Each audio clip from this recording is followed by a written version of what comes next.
Hello बच्चों, आज हम अंकुर हिंदी पाठमाला क्लास 8 का चैप्टर नंबर 10। चैप्टर का नाम है पीढ़ी। इसका आज मैं एक्सप्लेनेशन करूँगी।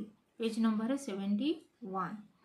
तो अगर फर्स्ट टाइम इस चैनल में आए हो तो हिंदी पाठमाला विथ ममता चैनल को सब्सक्राइब कर देना और इस वीडियो को भी लाइक और शेयर कर देना। तो चलो स्टार्ट करते हैं। अंकुर हिंदी पाठमाला क्लास 8 का चैप्टर नंबर 10 पीढ़ी। पीढ़ी यानी कि जनरेशन। तो पाठ प्रवेश यानी कि इस पाठ से हमको क्या सीखने को मिलेगा उसके बारे में थोड़ा सा जानकारी पहले से जान लेते हैं। अनुभव से व्यक्तित्व निखरता है। अनुभव यानी कि एक्सपीरियंस से ही व्यक्ति का पर्सनालिटी ग्लो करता है, उसको निखारता है। उत्तरोत्तर सफलता उसको मिलता है, मतलब उसको सक्सेस मिलता है। यह बात युवा पीढ़ी खूब जानती है। अभी का जनरेशन, अभी जेनजी जो लोग हैं वो लोग इसके बारे में बहुत ही अच्छी तरह से जानते हैं, क्योंकि अनुभव वाले, मतलब पहले ज़माने के जो अपने ये जो अनुभव व्यक्ति उनको अनुभव को अगर हम जीवन में लेंगे तो उनसे अधिक हम सीख पाएंगे और उनसे सलाह मशवरा करके हम अपने जीवन में अप्लाई करके और ज़्यादा से ज़्यादा हमको सक्सेस, जो वो लोग जो गलतियाँ किए थे तो हमको वो बोल देंगे तो हम अपने जीवन में वो गलतियाँ नहीं करेंगे और हमारे जीवन में और भी सक्सेस हमको मिल पाएगा। उसके बारे में ये स्टोरी दिया गया है। किंतु वे अपने से बड़ों के अनुभव का लाभ न उठाकर स्वयं अपनी असफलताओं से खुद को मांझना चाहते हैं, लेकिन वो अपने बड़े लोगों से उनका अनुभव को नहीं मानकर अपने ही जीवन में अपनी थिंकिंग, अपनी सोच को ही वो अपनाते हैं। उसके वजह से थोड़ा उनको असफलता यानी कि फेल्योर का भी सामना करना पड़ता है। शायद युवा पीढ़ी की यही सोच उसके लिए गर्व का विषय, शायद इसी तरह की थिंकिंग, उनका जो सोच है उनको गर्व की बात है युवा पीढ़ियों के लिए। किंतु अनेक बार उनके जीवन में कुछ ऐसा घट जाता है तो वो खाली हाथ रहते हैं। उनके जीवन में कुछ ऐसा भी घटित होता है जिससे वजह से उनके जीवन में उनको कुछ भी नहीं मिलता, उनके हाथ खाली रह जाता है। तो चलो इसके ऊपर एक कहानी दिया गया है। पीढ़ी यानी कि जनरेशन गैप जो होता है, जनरेशन जो थिंकिंग, सोच के जो दोनों जनरेशन के बीच में जो गैप होता है उसके बारे में कहानी दिया गया है। तो कहानी को चलो जानते हैं। तो और इसको लिखे हैं ये पीढ़ी, कहानी को लिखे हैं गोविंद उपाध्याय जी ने। गोविंद उपाध्याय जी के द्वारा रचित का पीढ़ी कहानी का चलो ये पढ़ते हैं। सुजाता को राजधानी आए पूरे 3 वर्ष हो गए। सुजाता, यहाँ पे एक जो कैरेक्टर है उनका नाम है सुजाता, जो फीमेल कैरेक्टर है। उनको राजधानी आए मतलब वो जहाँ पे रहती थी वो शिफ्ट होके वहाँ पे राजधानी में आकर रहने लगी है। उनको यहाँ पे आके 3 वर्ष यानी कि 3 इयर्स कंप्लीट हो गया। उसका इकलौता बेटा पीयूष यहाँ के सबसे बड़े अंग्रेजी दैनिक का प्रधान संपादक है। उनका जो इकलौता बेटा यानी कि ओनली वन सन, उनका और कोई भी सन नहीं है, सन यानी कि डॉटर कोई भी नहीं है, इकलौता बेटा है, उसका नाम है पीयूष। तो सुजाता का बेटा है पीयूष, वो एक बड़े से अंग्रेजी दैनिक, मतलब डेली जो ये न्यूज़पेपर है, इंग्लिश न्यूज़पेपर कंपनी का एक चीफ एडिटर है, प्रधान संपादक यानी कि चीफ एडिटर है वो पीयूष। उसकी पत्नी सुगंधा और युवा बेटी साक्षी। पीयूष उसकी पत्नी सुगंधा है और उसके एक बेटी है, उसका नाम है साक्षी, और उसकी माता ये सुजाता। ये चारों मिलके एक फैमिली में रह रहे हैं राजधानी में। और सुजाता को लेकर कुल 4 प्राणी, तो सुजाता, पीयूष, सुगंधा और साक्षी, ये 4 फैमिली मेंबर्स एक ही अपार्टमेंट्स में रह रहे हैं राजधानी में। जो पीयूष एक अंग्रेजी डेली इंग्लिश जो न्यूज़पेपर है उसका चीफ एडिटर है, पत्रकार है। शुरू में उसे थोड़ा अजीब लगा था, तो शुरू में अजीब लग रहा था सुजाता, क्योंकि शिफ्ट होके यहाँ पे राजधानी में आके रह रही है, क्योंकि उसका जो एनवायरनमेंट, उसका जो वातावरण बहुत ही डिफरेंट है। वहाँ पे एक स्पेशियस, उसको जो बंगलो में रह रही थी, फिर वहाँ पे आके एक अपार्टमेंट्स में थोड़े से छोटे जगह में रह रही है, इसीलिए थोड़ा अजब लग रहा है उसको। कहाँ सारी जिंदगी उसने बंगले नुमा घर में कोठी काटी थी। कहाँ वो सारी जिंदगी अपनी एक बंगले नुमा यानी कि एक बंगलों में काटी थी। और अभी एक वहाँ पे बहुत सारा पेड़ पौधे, रंग बिरंगे फूल्स, रंग बिरंगे बहुत सारे फ्लावर्स था। और अमरूद यानी कि गुआवा, पपीता यानी कि पपाया, लीची और आम के पेड़, मैंगो के बाग था। उसके बैकयार्ड में वो सब ये फूल फलों से उसका बाग वो लगाई थी। और वो हरा भरा उसका घर था। और यहाँ पे बहुत दड़बे नुमा बहुमंजिली इमारत, यहाँ पे 5th फ्लोर में एक अपार्टमेंट्स में 5th फ्लोर में 2-3 BHK का घर में वो रह रही है अभी अपने बेटा पीयूष, उसकी पत्नी सुगंधा और उनके जो बेटी है साक्षी के साथ 4 मेंबर्स यहाँ पे रह रहे हैं। उन्हें लगता कि किसी जेल में लाकर उसे बंद कर दिया गया। उसको लग रहा था किसी जेल में आकर उसको बंद करके रख दिए हैं। वह तो यहाँ कभी न आती, लेकिन कुछ मजबूरी और कुछ पुत्र मोह उन्हें खींच लाया था। क्योंकि वो यहाँ पे आने के लिए वो रेडी नहीं थी, क्योंकि उसको इकलौता बेटा है। पुत्र मोह में आकर यहाँ पे आके रह रही है राजधानी में एक छोटा सा अपार्टमेंट्स में 5th फ्लोर के फ्लैट में उसके बेटा इकलौता जो बेटा है पीयूष के साथ, पीयूष, सुगंधा और साक्षी के साथ। वैसे ही डॉक्टर प्रशांत के मरने के बाद उस शहर में उसके लिए बचा ही क्या था। फिर उसके जो हस्बैंड है डॉक्टर प्रशांत, उनके मरने के बाद वो उनका डेथ हो चुका है। तो उनके मरने के बाद वो सिटी में वो उसका कौन भी रह गया था। तो उसके वहाँ पे रहने का कुछ भी ये कारण भी नहीं था वहाँ पे रहने का। 42 साल का उनका वैवाहिक जीवन रहा। 42 साल यानी कि 42 ईयर्स का मैरिड लाइफ था वो, ये डॉक्टर प्रशांत और साक्षी का। एक सुंदर और आकर्षक व्यक्तित्व के स्वामी थे। एक सुंदर, वो एक अट्रैक्टिव पर्सनालिटी के ये पर्सन थे।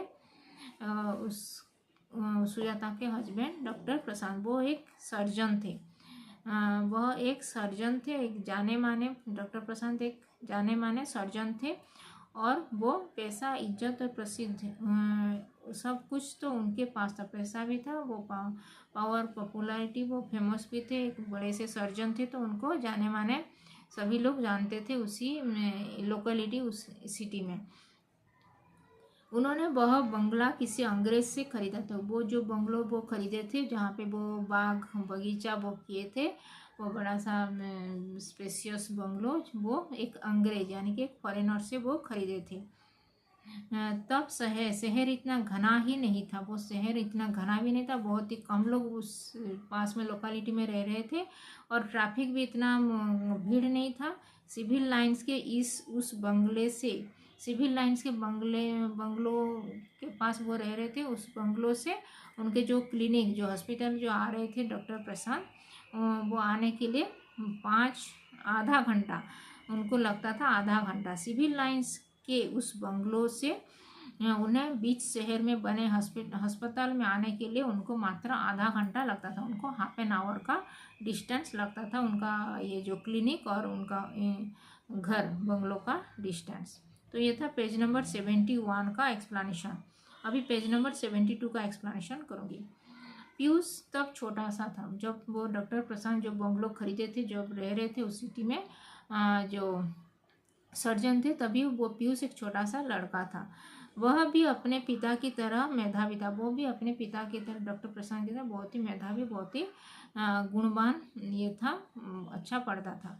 प्रशांत का सपना था कि पीयूष आगे बड़े होकर डॉक्टर बने। वो जैसे सबका सपना होता है, जो अपने जैसे ही बनाना चाहते हैं, जैसे पेरेंट्स लोग, डॉक्टर प्रशांत का भी सपना था कि आगे बड़े होकर वो पीयूष एक डॉक्टर बने, खूब नाम कमाए, उनसे भी ज़्यादा नाम कमाए।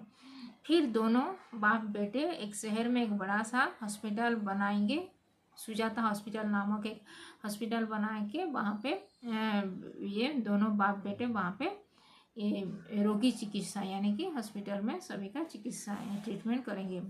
सुजाता हॉस्पिटल नामक एक हॉस्पिटल बनाने का उनका सपना था, जहाँ सारी आधुनिक चिकित्साएं सुविधाएं उपलब्ध हो, मगर वह सपना कभी पूरा नहीं हो सका। लेकिन वहाँ पे वो उनका सपना था सुजाता हॉस्पिटल बनाने का, और वहाँ पे बाप बेटे दोनों वहाँ पे डॉक्टर प्रोफेशन में वहाँ पे सबका चिकित्सा करेंगे, और वहाँ पे आधुनिक ये चिकित्साएं जैसे सेवाएं उपलब्ध कराएं, जैसे मॉडर्न फैसिलिटी का जैसे ट्रीटमेंट कराएंगे वहाँ पे हॉस्पिटल में। और उनका सपना वैसे ही धड़ा ही रह गया, क्योंकि पीयूष को मेडिकल प्रोफेशन में उसका बिल्कुल ही मन नहीं था।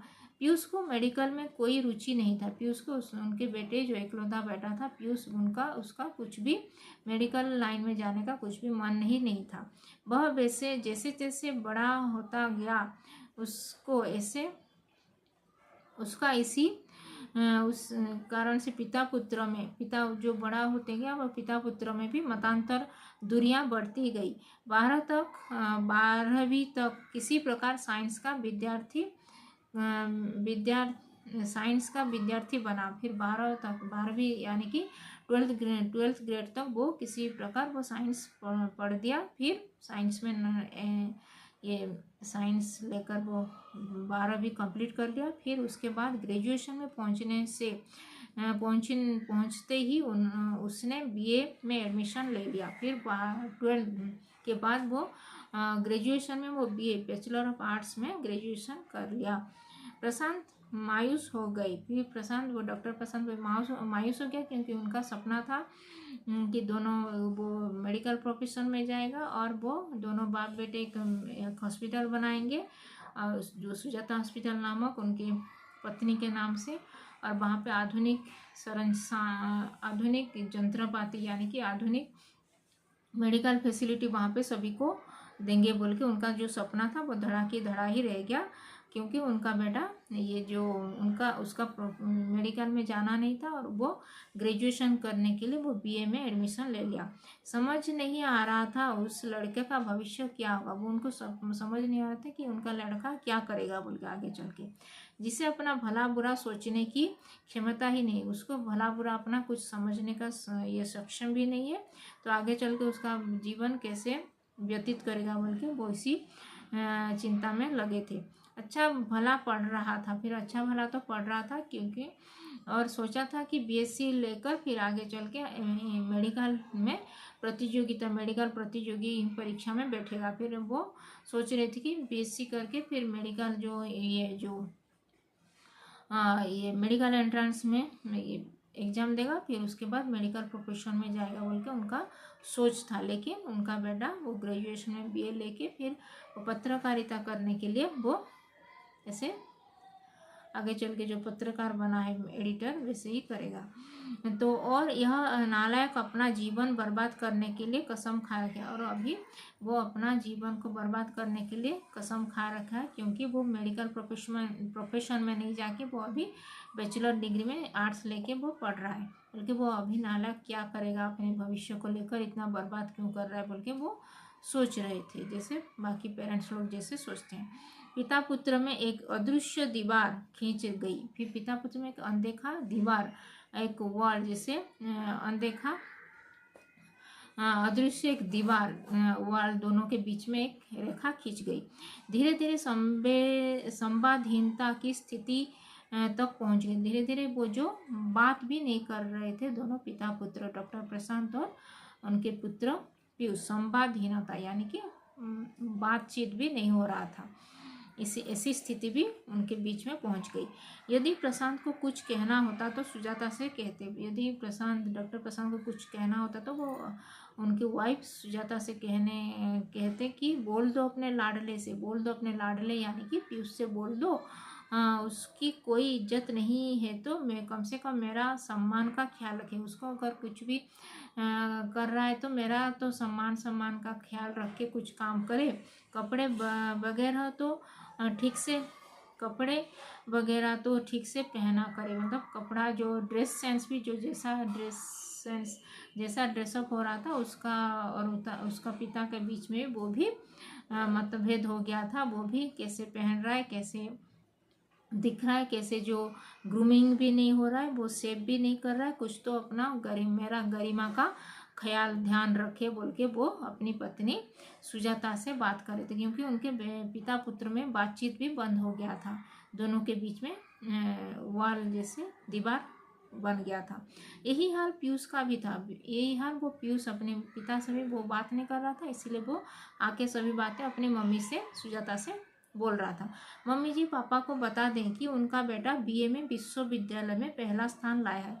तो आप बोल दीजिए अपने हस्बैंड डॉक्टर प्रशांत से कि उनका बेटा, ये जो नालायक बेटा बोल रहे हैं, तो उनका बेटा विश्वविद्यालय में यानी कि यूनिवर्सिटी में बीए में जो एडमिशन लिया हूँ उसमें फर्स्ट पोजीशन में लाया हूँ, मेरा ग्रेजुएशन कंप्लीट हो गया बोल के बोल देना पापा से बोल के वो आके उसकी मम्मी को बोलता है।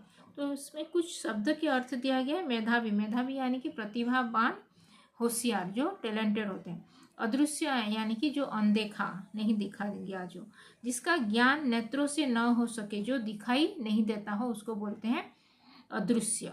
गरिमा, गरिमा यानी कि शान, मर्यादा।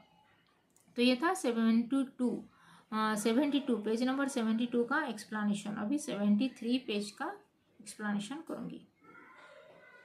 सुजाता के लिए दोनों प्यारे थे। सुजाता के लिए दोनों ही अपने अपने जगह में ठीक थे, क्योंकि डॉक्टर प्रशांत का जो सोच था वो भी ठीक था और उसका जो बेटा वो भी ठीक था। अपने अपने दोनों को वो ठीक मान रही थी, दोनों को प्यार कर रही थी। तो लेकिन वह भी मजबूर थी, लेकिन वो भी मजबूरी थी। दोनों के बीच किसको चुने? वो डॉक्टर प्रशांत को चुनेगी तो उसका बेटा को खो देगी, नहीं तो डॉक्टर प्रशांत को ये भला बुरा बोलेगी तो वो ये डॉक्टर प्रशांत के बीच में उसका भी ठीक नहीं होगा बोल के वो दोनों के बीच में वो पिस रही थी। बाप बेटे दोनों ही जिद्दी थे। वो दोनों ही अपने अपने जगह में जिद्दी थे, जिद्दी को लेकर पड़े थे। यह जिद धीरे धीरे अभिमान में बदलती चली गई। अभिमान, उनको गर्व भी हो गया और ये जिद और आगे चल के बहुत ही गंभीर परिस्थिति लेके आने वाला था। जब कभी भी वे सामने हुए तो घर में भूचाल आ जाते। जब कभी भी पिता पुत्र दोनों आमने सामने हो जाते थे, दोनों में बहस छिड़ जाता था और दोनों में बहुत ही आर्ग्यू हो जाता था। सुजाता बस मूक दर्शक बनी रहती। सुजाता केवल मूक दर्शक यानी कि केवल उनकी बातें सुनती थी, देखती थी और कुछ बोल नहीं पाती थी किसी के सपोर्ट में। किसी को वो सपोर्ट में वो नहीं बोल पा रही थी। वैसे भी उसके पास बोलने के लिए क्या था? वैसे भी उसके पास बोलने के लिए भी कुछ नहीं था। कभी लगता था कि डॉक्टर साहब सही है, कभी उसको लगता था कि डॉक्टर साहब सही है, क्योंकि पेरेंट्स के हिसाब से वो भी उनको भी सोचना ठीक है, क्योंकि अगर वो ये आखिर हर पिता का इच्छा होता है कि वो भी उसका बच्चा हमेशा बेहतर करे। उसका सभी पिता चाहते हैं कि उसका बच्चा उनसे भी ज़्यादा अच्छा तरक्की करे, उनसे भी ज़्यादा उनको सफलता मिले। उसको अपने बच्चे का भविष्य को लेकर चिंतित होना हर पिता के लिए एक स्वाभाविक बात होता है। अपने बच्चा का ये जो फ्यूचर के लिए चिंतित होना वो भी एक सभी पेरेंट्स का एक स्वाभाविक यानी कि नेचुरल ये स्वाभाविक बात होता है बोल के वो सोच रही थी। कौन? सुजाता। फिर यदि डॉक्टर प्रशांत ऐसा कर रहे हैं तो कोई अनहोनी थोड़ी ही है। तो ऐसा अगर डॉक्टर प्रशांत कर रहे हैं तो उसमें भी कुछ क्षति नहीं, उसमें भी कुछ उनका ये गलत नहीं कर रहे हैं वो बोल के वो सोच रही थी। हर एक को अपना भविष्य के बारे में सोचने का अधिकार है। ऐसा करें तो उन्होंने थोड़ी ही है। पीयूष भी कहाँ से गलत है? पीयूष भी तो गलत नहीं सोच रहा, वो भी अपना भविष्य के लिए उसका भी सोचना वो भी उसका जिम्मेदारी है, वो भी उसका हक है बोल के वो सोच रही थी। अपना भला बुरा वो खुद समझ सकता है। पीयूष हर एक को अपने भविष्य के बारे में सोचने का अधिकार है। हर एक व्यक्ति को अपने भविष्य के बारे में सोचने के लिए अधिकार होता है। अब पीयूष भी छोटा बच्चा नहीं है, वो भी बड़ा हो चुका है, कॉलेज ग्रेजुएशन कंप्लीट हो गया, तो उसको भी अपना भला बुरा खुद सोचने का अधिकार है, हक है बोल के वो सोच रही थी। वह अब कोई बच्चा थोड़ा ही है, बच्चे थोड़े ही है, वो तो बड़ा हो चुका है पीयूष भी बोल के वो सोच रही थी। अपना भला बुरा समझ सकता है, अपना भला बुरा भी वो खुद समझ सकता है। वो क्या कर रहा है, क्या गलत कर रहा है, क्या सही कर रहा है, उसको भी मालूम, उसको भी वो भी अपना खुद का ख्याल रख सकता है बोल के वो सोच रही थी सुजाता। तो दोनों अपने अपने जगह में ठीक है बोल के वो सोच रही थी। दुनिया के किस किताब में लिखा है कि पिता डॉक्टर है तो बेटे को भी डॉक्टर बनना चाहिए? दुनिया का किसी भी किताब यानी कि किसी भी बुक में लिखा नहीं है कि पिता डॉक्टर है तो उसका बेटा भी डॉक्टर बनेगा बोल के। पीयूष एक समझदार बच्चा है और अपने करियर के प्रति संवेदनशील भी। पीयूष एक अच्छा ये बेटा भी है और अच्छा मेधावी छात्र भी है, तो उसको करियर के लिए वो भी अपना भला बुरा ठीक से सोच सकता है और वो भी जो भी करेगा आगे चल के वो अच्छा ही करेगा बोल के वो ऐसे सोच रही थी। जो भी करेगा अच्छा ही करेगा। कितनी सही सोच थी सुजाता की, कितनी अच्छी सोच रही थी। सोच भी उस सुजाता का अच्छा था। आज अपने पिता से भी ज़्यादा प्रसिद्ध और पैसा है उसके पास। आज अपने वो अभी की करंट सिचुएशन में वो अपने पिता जो डॉक्टर प्रशांत से भी वो अच्छा नाम कमा चुका है और एक अच्छे से एक न्यूज एजेंसी में एक पत्रकार जो न्यूज एडिटर भी बन चुका है। तो सारा देश के सारे लोग उसको जानते हैं। एक छोटे से शहर का सर्जन थे डॉक्टर प्रशांत, एक छोटे से सिटी के सर्जन ही थे। उनको एक सिटी के लोग ही जानते थे, लेकिन कहाँ देश का जाना माना पत्रकार अभी बन चुका है पीयूष। तो उसको सारा देश न्यूज़ चैनल में सभी लोग जान रहे हैं उसको, पत्रकार जो बन चुका है। तो सभी लोग उसके बारे में जानते हैं पीयूष के बारे में। तो लेकिन डॉक्टर प्रशांत को एक सिटी में ही उनको जानते थे जो सर्जन थे, लेकिन अभी पीयूष को सारा देश लोग जानते हैं क्योंकि वो एक न्यूज़ चैनल एक न्यूज़ एजेंसी का एक बड़ा सा एक चीफ एडिटर बन चुका है। तो सारा देश उसको जानता है। मैं मानता वह बात अपने जीवन में के अंतिम दौर में स्वयं डॉक्टर साहब ने भी स्वीकार कर लिया था। मैं मानता हूँ सुजाता, पीयूष मुझसे लाख दर्जे बेहतर है। मैं अभी लास्ट समय अंतिम समय में वो डॉक्टर प्रशांत भी रियलाइज कर चुके थे कि वो मुझे मालूम हो चुका है कि पीयूष जो भी किया है वो ठीक किया है अपना करियर में जो भी। तो अभी मेरे से भी बहुत अच्छा वो नाम कमा चुका है, अच्छा ये पैसा नाम कर चुका है बोल के वो मान चुके थे अपने जो लास्ट जो अपने अंतिम समय के टाइम में। उसका भविष्य पूर्ण सुरक्षित है, उसका भविष्य भी बहुत ही सुरक्षित भविष्य सिक्योर है उसका भविष्य बोल के वो मान चुके थे डॉक्टर प्रशांत। मुझे गर्व है कि उसका पिता मैं हूँ। मुझे गर्व, अभी मैं गर्व फील कर रहा हूँ कि मैं उसका पिता हूँ बोल के। वही डॉक्टर साहब ये वही डॉक्टर साहब थे, ये वही डॉक्टर साहब डॉक्टर प्रशांत थे जो उसके बेटे जो पीयूष के लिए वो चिंतित थे, क्योंकि वो उनका बेटा जो मेडिकल प्रोफेशन नहीं चुन के वो बीए की डिग्री हासिल किया और फिर पत्रकारिता को चुना था। जब उन्हें पता चला कि पीयूष शहर के एक अखबार में पत्रकार का काम शुरू कर दिया है, फिर उनको जब वो पता चला कि वो पीयूष एक न्यूज एजेंसी में उनके सिटी में ही जो जहाँ पे वो बंगलों में रहते थे उसी सिटी में उनको एक पत्रकार में के ये काम मिल गया है। तो वहाँ पे तो अपना सिर उनको धुन लिया था और फिर वो उनका सिर भी चक्कर खा गया था। बहुत बस यही एक कसर ही तो बाकी रह गई थी। अरे तो वो सुजाता से बोले कि आप अपने बाबले बेटे को समझाओ। फिर वो बोलने लगते हैं सुजाता से कि अपने बाबले बेटे को अपने लाडले बेटे को समझाओ कि 16-17 घंटे 16-17 मतलब 16-17 आवर्स तक कलम लिखने से वो पत्रकारिता करने से उनको कुछ भी रोटी सब्जी ऐसे ज़्यादा नहीं मिलेगा कि उसमें चल पाएगा अपना फैमिली बोल के वो ऐसे बोल दो अपने बेटे को, लाडले बेटे को वो बोल रहे थे अपनी पत्नी सुजाता से। उसे समझाओ कि उसे मेरे साथ रहना है तो मेरी बात माननी होगी।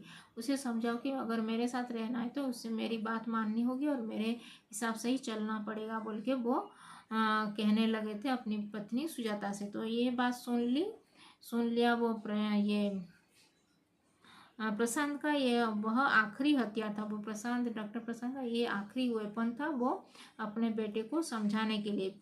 उन्हें लगा था कि शायद ऐसा करने से पीयूष में बदलाव आ जाए। फिर वो सोच रहे थे कि ऐसा अगर बोलेंगे तो ये अगर रहना है तो यहाँ पे मेरे हिसाब से चलना है, तो वो डर जाएगा और यहाँ पे वो अपने हिसाब से डॉक्टर प्रशांत के हिसाब से ही रहेगा, बोल करेगा काम बोल के वो सोच रहे थे। लेकिन ये दूसरा हुआ। लेकिन ऐसा नहीं हुआ। पीयूष ने घर छोड़ दिया। फिर पीयूष ने घर ही छोड़ दिया, अपने पेरेंट्स का हाउस। फिर शहर को भी छोड़ दिया। फिर जो सिटी में जो रह रहा था वो उसके बंगलो, ये जो सिटी में जो काम कर रहा था वो सिटी को भी छोड़ दिया पीयूष ने।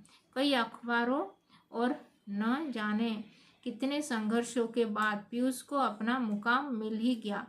फिर कितने सारे संघर्ष के बाद वो पीयूष को अपना मंजिल, जहाँ पे उसको ये चीफ एडिटर का जो नौकरी मिल गया, वहाँ पे उसको तो वो पहुँच ही गया। हाँ, नहीं मिट पाया तो पिता पुत्र के बीच का फासला, नहीं मिट पाया तो पिता पुत्र के बीच में जो दीवार खींच गया था, उस उनको जनरेशन गैप में जो थिंकिंग, उनका जो नज़रिया अलग था, उस वो दीवार का उनके पिता पुत्रों के बीच में फासला नहीं मिट पाया था। अपने पिता को मिलने तब आया जब वह जीवन की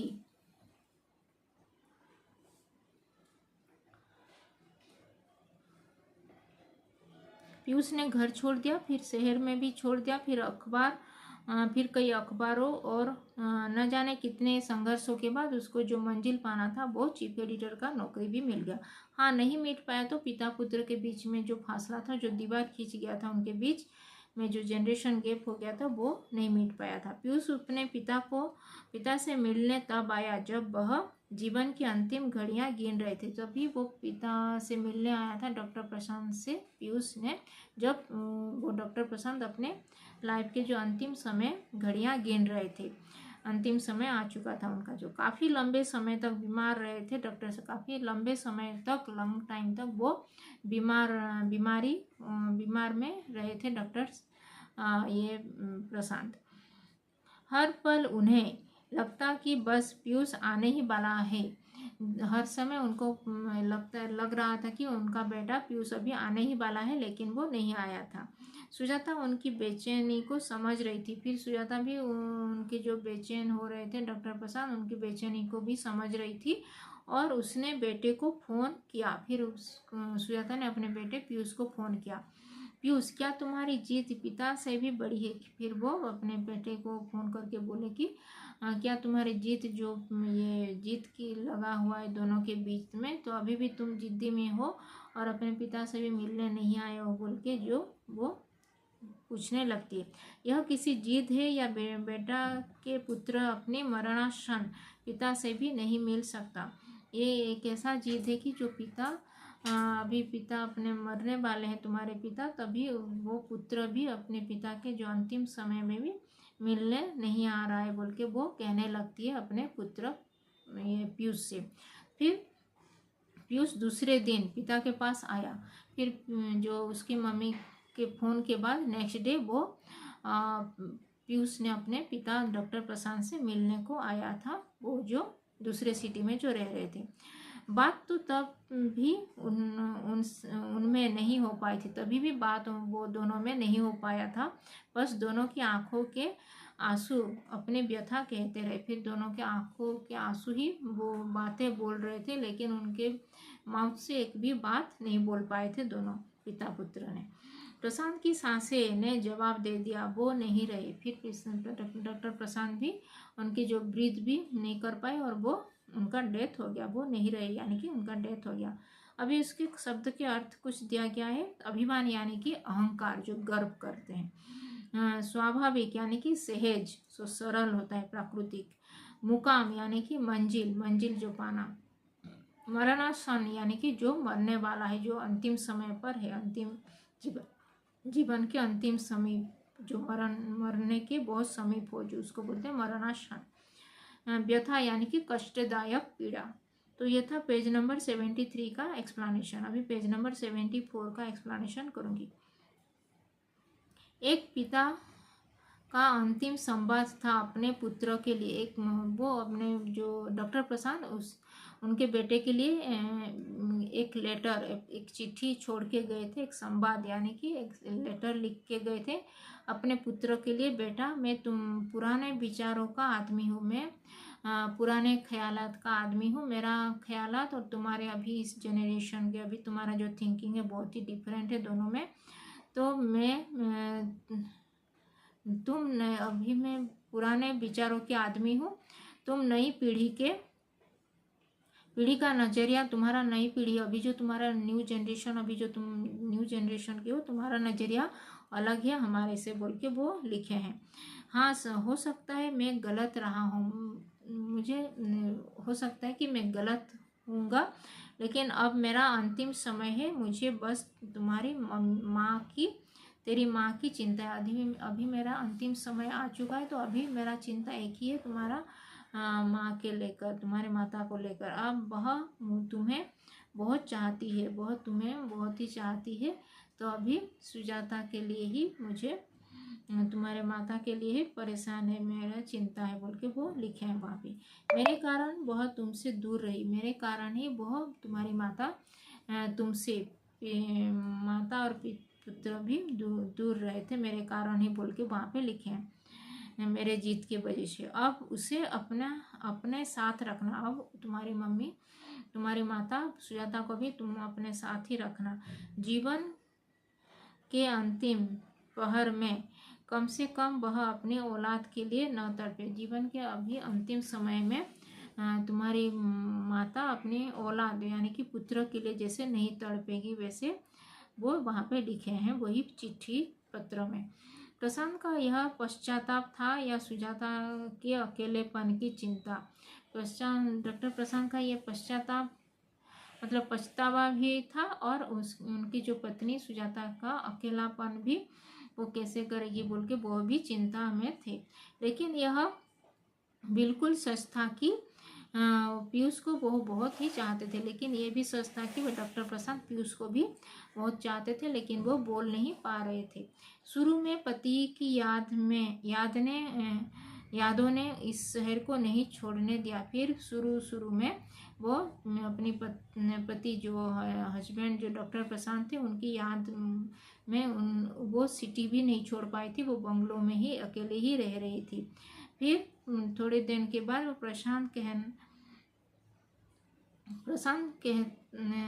कहता रहा, माँ, वो पीयूष भी कह रहा था कि यहाँ पे आकर रहने लगो बोल के, जो पापा के बाद इस शहर में आपके लिए क्या बचा है। फिर वो पीयूष भी बोल रहा था कि आप पिता के मरने के बाद अभी तुम्हारे इस शहर में क्या बचा है, तो आके मेरे साथ रहो बोल के वो भी बोल रहा था अपनी माता सुजाता से। आप मेरे साथ आके चलिए बोल के, रहने के लिए बोल के वो लेके चला आया। फिर लेकिन बेटे के इस आग्रह को सुजाता टालती रही। फिर लेकिन वो बेटे के आग्रह, जितना बार वो बोल रहा था वो पीयूष, उस आग्रह को भी वो टाल रही थी सुजाता। मैं नहीं जाऊंगी, ऐसे यहाँ पे ही मुझे रहना है बोल के वो ऐसे टाल रही थी। धीरे धीरे अकेलापन और बुढ़ापा उसे सहारे के लिए प्रेरित करने लगा। धीरे धीरे जो अकेलापन होने, लोनलीनेस वो फील करने लगी थी, अकेलापन और बुढ़ापा, जो ओल्ड एज उसको हो गया था सुजाता का, तो इसीलिए वो भी उसके बेटे पीयूष के पास आने के लिए वो तैयार हो गई। आखिरकार उसे अपने घर को अलविदा कहना ही पड़ा। आखिरकार वो अपने घर, जो बंगलों में जो रह रही थी डॉक्टर प्रशांत के साथ, वो उस घर को भी छोड़ के यहाँ पे उस राजधानी में आकर रहने लगी। अपने बेटे पीयूष, उसकी वाइफ सुगंधा और उसका जो उनके जो बेटी थी, पुत्री थी जो साक्षी, उसके साथ रहने आके चली आई हो। अभी यही उसका घर है, अभी राजधानी का यही फ्लैट, जो अपार्टमेंट्स में जो फ्लैट में रह रहे हैं वो लोग, यही है उसका घर है बोल के वो अभी सोचने लगती है। सुगंधा बहुत ही अच्छी बहू है, सुगंधा भी बहुत ही अच्छी बहू है। वो पीयूष की जो वाइफ है, वह अपने कर्तव्यों का निर्वाह बहुत ही गंभीरता से वो करती, वो भी अपने कर्तव्य को ठीक से संभालती है। साक्षी के लिए वह अगर ममतामयी माँ है, तो उसके लिए बहुत ही वो संवेदनशील, बहुत ही अच्छी तरह से उसका ख्याल रखती है। साक्षी का भी उसका बेटा पीयूष का भी और उसका ये जो माँ सुजाता का भी, सभी का वो ठीक से ख्याल रखती है बोल के वो उसकी वाइफ का, उसकी जो सुगंधा की बहुत ही तारीफ करती है। पीयूष को तो सब कुछ पीयूष की तो वह सब कुछ थी ही, लेकिन आजकल वह काफ़ी तनावग्रस्त था। वो पीयूष के लिए वो सब कुछ था, वो ये जो सुगंधा, लेकिन आजकल वो पीयूष बहुत ही तनावग्रस्त था क्योंकि साक्षी ने इस वर्ष 12वीं पास किया था और वह फैशन डिजाइनर बनना चाहती थी। लेकिन अभी वो साक्षी जो उसकी जो बेटी थी साक्षी, वो अभी 12वीं यानी कि 12th ग्रेड पास कर लिया था और अभी उसको फैशन डिजाइनर बनना था। पीयूष उसे पत्रकार बनाना चाहता था, अपने तरह ही एक सफल पत्रकार, अपने तरह ही उसको सफल पत्रकार बनाना चाहता था पीयूष ने। लेकिन साक्षी का मन था, उसका ये था कि वो फैशन डिजाइनर बने। अभी जैसे ये पहले जैसे डॉक्टर प्रशांत को बनाना था उनके पुत्र को, पीयूष को डॉक्टर, लेकिन वो पीयूष ने पत्रकारिता को चुना था। ऐसे ही दोनों के बीच ये मतभेद हो गया था। वैसे ही अभी वो कर्मा जैसे रिपीट होता है ना, अभी वो पास्ट पे ऐसे रिपीट हो रहा है। अभी पीयूष और उसके पुत्री साक्षी के बीच में भी ये दीवार आने लगा है। दोनों, पीयूष को अपनी पुत्री साक्षी को पत्रकार बनाना है, लेकिन उसकी पुत्री जो साक्षी है उसको फैशन डिजाइनर बनना है। दोनों के बीच में भी ऐसे मतभेद आने लगा है। बाप बेटी के संबंधों के बीच तनाव में जगह बनानी शुरू कर दी। फिर बाप बेटी के दोनों में बाप बेटी ये पिता पुत्रों के बीच में भी तनाव आने लगा है अभी दोनों के बीच में। समझाओ अपने इस बाबरी बेटी को। फिर वो जैसे डॉक्टर प्रशांत अपने ये वाइफ, ये जो अपनी पत्नी सुगंधा से ही, अपनी पत्नी सुजाता से ही बोल रहे थे अपने पुत्र के बारे में, पीयूष के बारे में। समझाओ अपने लाडले को, ये जो पत्रकार जो आर्ट्स में एडमिशन किया है, आगे चल के जो मेरा नाम ये मिट्टी में मिला रहा है, अब उसका भविष्य क्या होगा, उसमें कैसे वो ये करेगा, भविष्य अभी बर्बाद कर रहा है। जो बोल रहे थे उनके पत्नी को, अपने पुत्र को नहीं बोल पाके, वैसे ही वो पीयूष भी अभी अपनी पत्नी सुगंधा को ही बोल रहा था अपनी पुत्री साक्षी के बारे में कि अपनी समझाओ अपनी प्यारी सी बेटी साक्षी को कि क्या टेलर बनना अपना भविष्य चौपट करने पर तुली है। क्यों टेलर बन के अपना भविष्य को चौपट करने के लिए तुली है बोल के वो अपने भविष्य को ये बर्बाद करने के लिए ये लगी हुई है बोल के समझाओ अपनी बेटी, लाडली बेटी साक्षी को बोल के वो पीयूष अपनी पत्नी सुगंधा से कह रहा है। जैसे डॉक्टर प्रशांत कह रहे थे सुजाता से अपने पुत्र पीयूष के बारे में, वैसे ही अभी पीयूष अपने पत्नी सुगंधा से बोल रहा है अपनी पुत्री साक्षी के बारे में।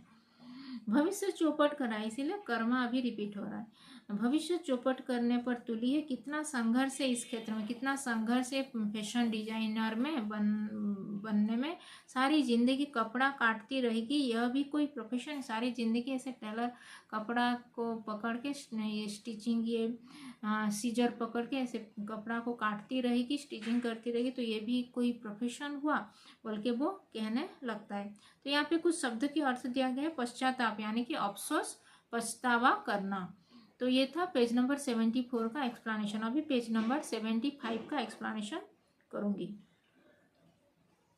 ये बहुत ही बड़ा 5 पेजेस का चैप्टर है। मीडिया का अपना रुतबा है, मीडिया का अपना ही रुतबा यानी कि प्रतिष्ठा यानी कि इज्जत है। वो भी एक अच्छा प्रोफेशन है क्योंकि सब लोग तुमको जानेंगे, तुम एक लाइमलाइट में रहोगे बोल के। डॉक्टर इंजीनियर तक उसके पीछे आगे पानी भरते हैं। डॉक्टर इंजीनियर भी उनके पीछे पानी भरते, मतलब उनके पीछे रहते हैं क्योंकि वो पत्रकार ही उनके बारे में लिखता है बोल के। पैसा शोहरत सब कुछ है इसमें, पैसा भी है, शोहरत भी, मतलब फेमस पॉपुलैरिटी भी है। तो इस प्रोफेशन में बोल के वो पत्रकारिता को वो सपोर्ट करता है। कौन? पीयूष। और मेरा अपना रसूख और मेरा भी पहुंच भी बहुत ही आगे तक है। तो वो अगर इस फील्ड में जाएगी, पत्रकारिता को चुनेगी, तो मेरा पहुंच से भी वो आगे बहुत ही टॉप पोजीशन में पहुंच पाएगी जल्दी ही। उसको इतना संघर्ष करना नहीं पड़ेगा क्योंकि मैं हूँ बोल के वो कहने लगता है।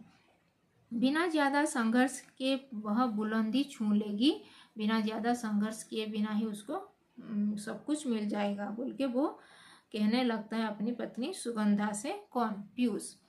जबकि साक्षी की अपनी दलील थी, जबकि साक्षी भी अपनी जीत पर अड़ी हुई थी। वह भी उसका सोचना था कि पता नहीं पापा अपने आपको क्या समझते हैं। प्यार वो बोल रही थी, पिता पता नहीं कि वो अपने पिता पीयूष को बोल रही थी कि वो अपने पिता को कि क्या समझते हैं पापा बोल के। मुझे नहीं बनना है पत्रकार, मुझे नहीं बनना है पत्रकार। वो लोग हमेशा दूसरों की ज़िंदगी में झांकते रहते हैं। वो इसका ऐसा सोचता है कि वो सारे जीवन दूसरों की ज़िंदगी में झांकते रहते हैं, जो दूसरों के गिरवाने पर झांकते रहते हैं, दूसरों की ज़िंदगी में, दूसरों की लाइफ में क्या हो रहा है बोल के वो पत्रकार लोग झांकते रहते हैं। ऐसे उनका काम है। कहता कितना उबाऊ है वह, 24 घंटे सिर्फ सनसनी की तलाश। 24 घंटे 24 आवर्स उनको सनसनी का क्या कुछ सनसनी न्यूज आ गया है, ऐसा सनसनी न्यूज आने के लिए ही वो लोग 24 घंटे तैयार लगे रहते हैं। क्रिएटिव कम और मशीनरी ज़्यादा। क्रिएटिविटी कम होता है उनको, मशीनरी कम ज़्यादा होता है। लेकिन वो फैशन डिजाइनिंग में वो क्रिएटिविटी बहुत ज़्यादा होता है। और पापा भी प्रैक्टिकल, मतलब प्रैक्टिकल बनिए बोल के वो कहने लगती है वो अपने पिता पीयूष से, साक्षी ने। सुगंधा उसकी तरह ही खामोश सुनती रहती। सुगंधा भी वो सुजाता जैसे मुख होकर जैसे सुनती रहती थी बिना बोल के, वैसे ही वो भी खामोश रह के उनकी बातें सुनती रहती थी। सुगंधा भी पिता और पुत्री की बातें। लेकिन सुजाता तो मुख दर्शक बनी देखती थी पिता पुत्री की ड्रामा को। वो मुख दर्शक बन के वो पिता पुत्री का ड्रामा को वो सुगंधा ऐसे देख रही थी। और वह कर भी क्या सकती थी, और वह कर भी क्या सकती है, वो भी और कर भी क्या सकती है बोल के वो सोच रही थी। लेकिन सुजाता तो इस ड्रामे को गंभीर परिणाम देख चुकी है। लेकिन सुजाता तो पहले से इस ड्रामे का गंभीर परिणाम, यानी कि जो उनके जीवन में जो हुआ था, घटित हुआ था, उसका परिणाम भी देख चुकी। कैसे पिता और पुत्र के बीच में जो दीवार खींच लिया था, और वो अंतिम समय में भी पिता और पुत्र ठीक से बात नहीं करके वो पिता पुत्र के लिए तड़प होकर वो मर गए थे। ऐसे उनका जीवन में जैसे घटित हुआ था वो उसका देख चुकी है बोल के वो सुजाता सोच रही थी। उसको फिर से दोहराया जाए ऐसा वह कभी नहीं चाहेगी। ऐसा और एक बार रिपीट होगा ऐसे उनके लाइफ में, तो ऐसा वो कभी भी नहीं चाहेगी।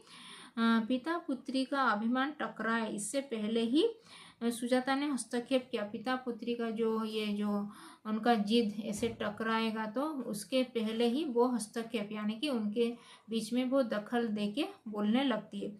या यह क्या पीयूष, वो बोलने लगती है कि ये क्या पीयूष, अगर साक्षी फैशन डिजाइनर बनना चाहती है तो बनने दो।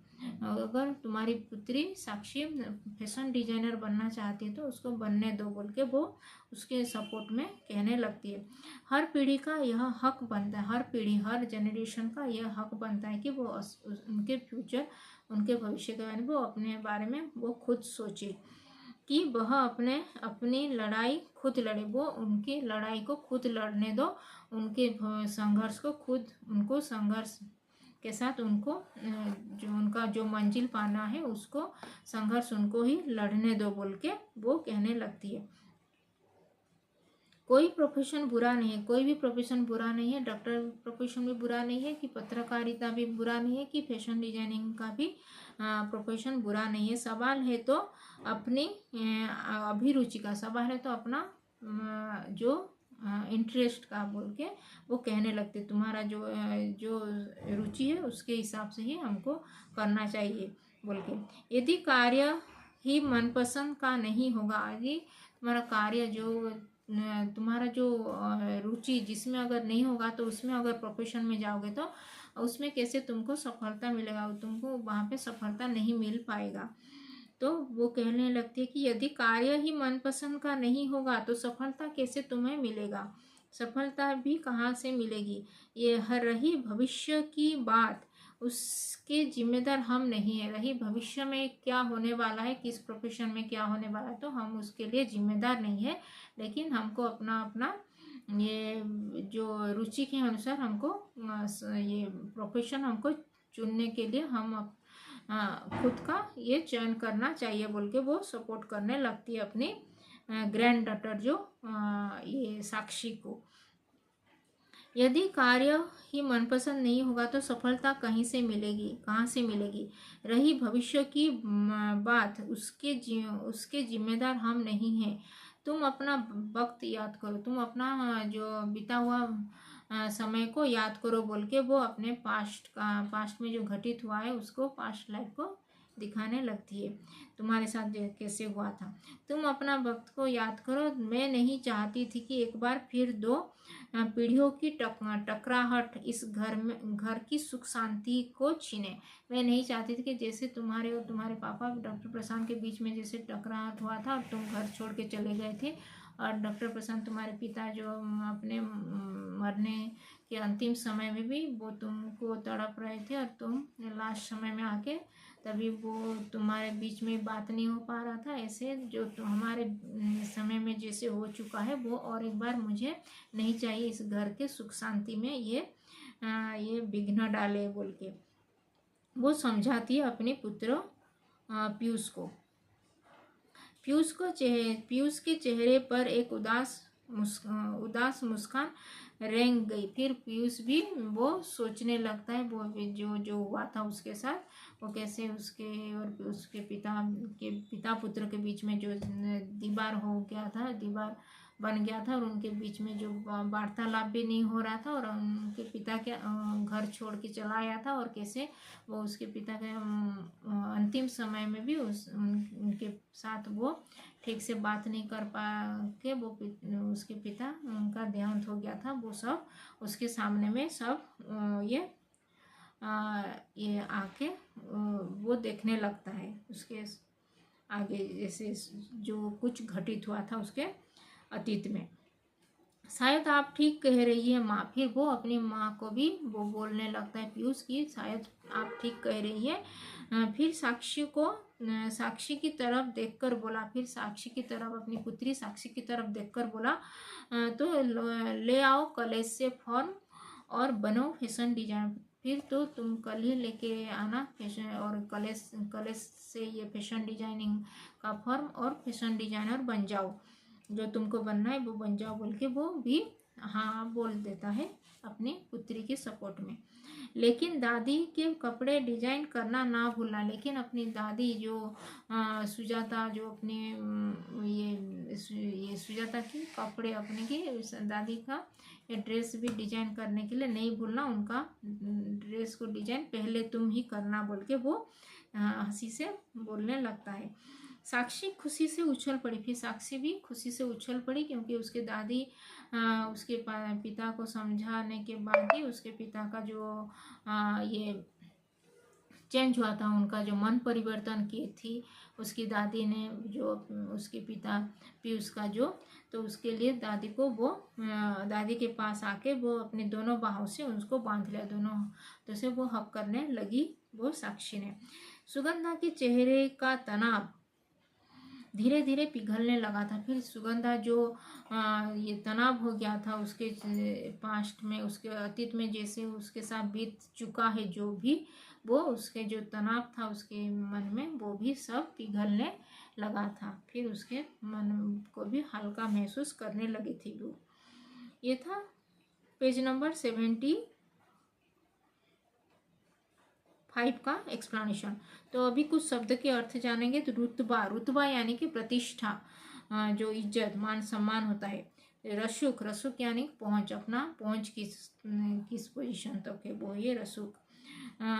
हस्तक्षेप यानी कि दखल अंदाजी, दखल दखल अंदाजी जो बोलते हैं, दखल करना, उसके कुछ भी बोलना उनके बीच में, तो उसको बोलते हैं दखल देना, जो बोलते हैं उसको बोलते हैं हस्तक्षेप।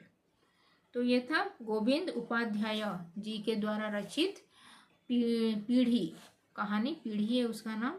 तो आज हम अंकुर हिंदी पाठमाला क्लास 8 का ये चैप्टर नंबर 10, चैप्टर का नाम है पीढ़ी, जो Govind Upadhyay, class chapter number 10 Govind Upadhyay ji के द्वारा रचित पीढ़ी कहानी का ये एक्सप्लेनेशन की। तो इसमें अगर कुछ डाउट है तो कमेंट में लिख सकते हो, और अभी तक चैनल को सब्सक्राइब नहीं किया तो हिंदी पाठमाला विद ममता चैनल को सब्सक्राइब कर देना, और इस वीडियो को भी लाइक और शेयर कर देना। तो धन्यवाद, थैंक यू।